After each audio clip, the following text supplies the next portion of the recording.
我哋睇呢一個好標準嘅比容量嘅題目，咁基本上咧，其實即係想睇下同學咧懂唔懂得利用 E 等於 mc delta t 呢條公式啫。咁首先嚟講咧，佢嗰個題目咧就有個溫度咧係由20度 C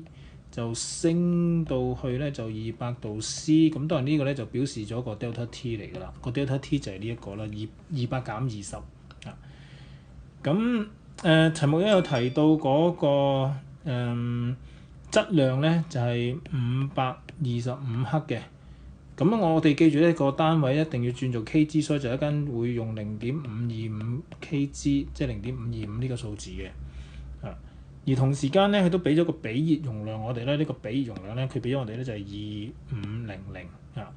咁所以咧，最終咧，我哋代呢個公式 E 等於 mc delta t 嘅時候咧，我哋咧就係寫上0.525啦，